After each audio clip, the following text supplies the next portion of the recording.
I decided one day to venture off to London on my own for a couple of days, to see how well I do under the constraints of time and my ability to get around on my own. I knew that for the next 48 hours, I would be surrounded by strangers. I'd have no one to talk to unless I offered the invite. The only thing getting me from point A to B was a map and my intuition. See, I didn't have a plan going in, so I did what I normally do to get to know a town. I decided to go for a run.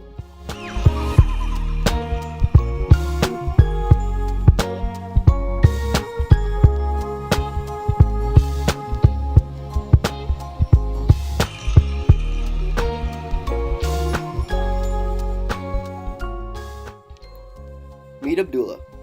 He was one of the 12 people I shared a room with in a tiny hostel close to the main city. He told me he was from Germany, and I told him I studied there. From there, we got into some small talk, and we eventually figured out we both didn't have a plan. So we first decided to visit the Civil War Museum just around the corner.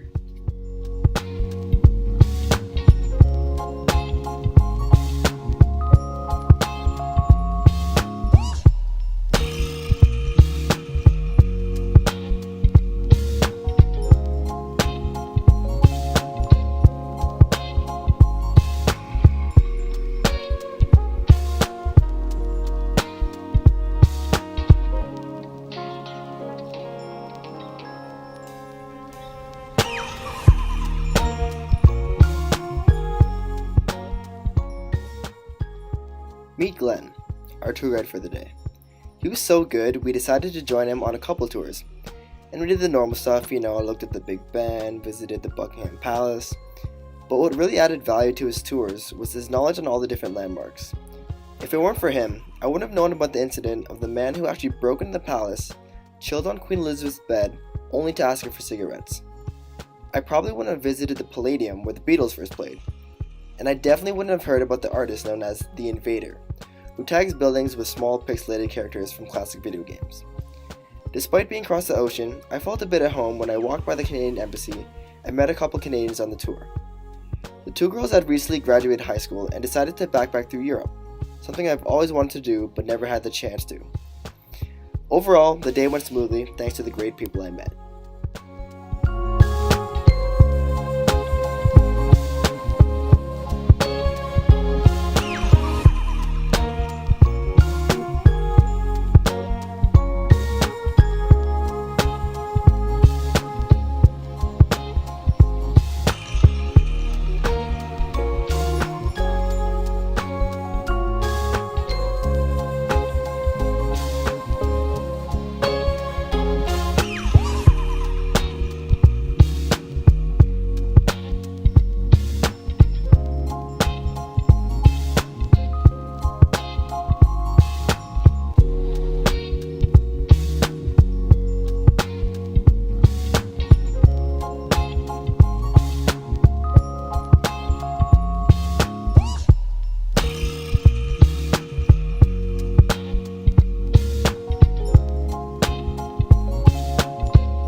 Day 2 came along, and Abdullah and I decided to visit the Natural History Museum.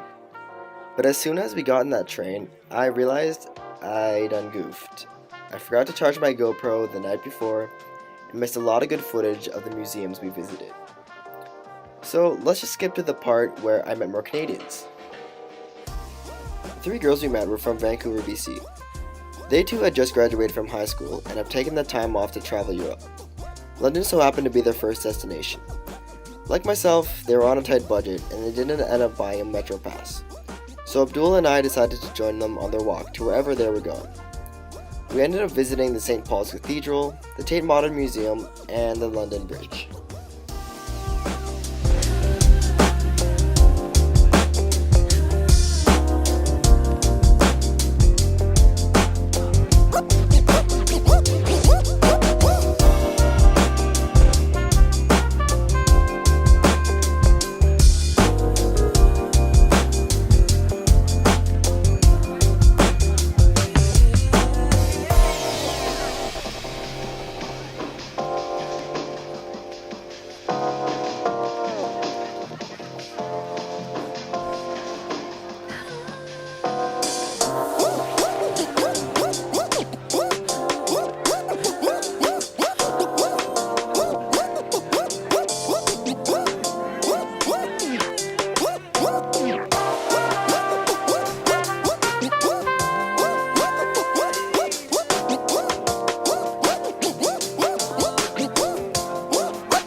We ended the night at the Gourmet Burger Kitchen, an amazing burger joint. And despite London's high prices, I think I got my money's worth at this place. I highly recommend it. If there's something to take away from this trip, it's this. A trip by yourself is only as exciting as how you make it. Thankfully, I ran into some cool people who wanted to see the city just like I did. London is a massive city with so much history and culture to offer that I'd have to live here longer than Glenn did to see it all. Looking back, I'm satisfied with how the trip ended up.